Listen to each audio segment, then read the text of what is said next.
Salut tout le monde!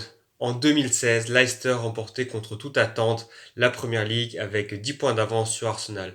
4 ans plus tard, que sont devenus les héros de cet improbable exploit? C'est ce que nous allons voir dans cette vidéo. Je commence tout de suite par le gardien Kasper Schmeichel. C'est encore le gardien actuel de Leicester et il réalise une superbe saison puisque Leicester est actuellement troisième de Premier League. Alors âgé de 33 ans, il a encore 3 ans de contrat, donc pourquoi pas le voir terminer sa carrière chez les Foxes. Le latéral gauche, c'était Christian Fuchs, international autrichien.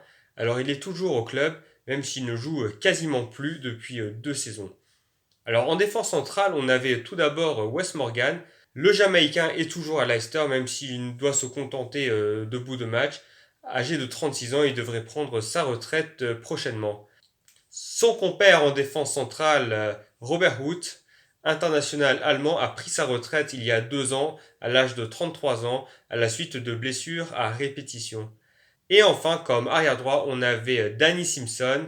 Alors lui, il a quitté Leicester en 2019 après une saison blanche, direction la deuxième division anglaise et Huddersfield. Voilà, c'était donc la défense alignée par Leicester. La revoilà.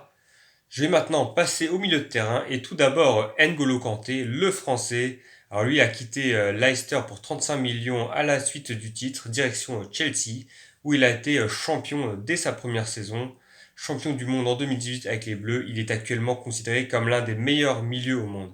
À côté de lui, il y avait Mark Albrighton, âgé de 30 ans, il est toujours à Leicester même s'il ne joue plus beaucoup. Danny Drinkwater a quitté Leicester en 2017 pour rejoindre Chelsea et un montant de 35 millions d'euros, mais il n'a pas réussi à s'y imposer. Âgé actuellement de 30 ans, il est prêté à Aston Villa. Et enfin, Riyad Mahrez, l'international algérien, vainqueur de la Coupe d'Afrique des Nations l'année dernière. Il a quitté Leicester en 2018 pour rejoindre Manchester City et un transfert de 62 millions d'euros. C'est actuellement un des hommes de base de Pep Guardiola. Donc voilà le milieu de terrain aligné par Leicester. Et je vais tout de suite passer à l'attaque. Alors tout d'abord, Jamie Vardy, c'était l'attaquant vedette lors du titre et il est toujours à Leicester et il réalise encore une superbe saison avec 19 buts inscrits. Âgé de 33 ans, il devrait aussi terminer sa carrière à Leicester. Et enfin, pour terminer, Shinji Okazaki, l'attaquant japonais, il a maintenant 34 ans et il a quitté Leicester l'été dernier pour rejoindre le club de deuxième division espagnole de Huesca. Avec 8 buts, il participe à la belle saison du club qui est à la lutte pour remonter en première division cette année.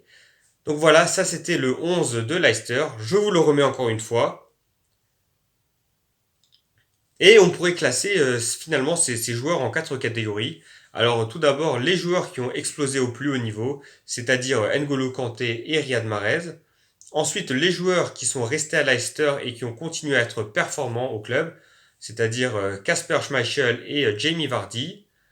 Ensuite, une catégorie de joueurs qui terminent ou ont terminé tranquillement leur carrière à Leicester, c'est-à-dire Robert Wood, Wes Morgan, Christian Fuchs.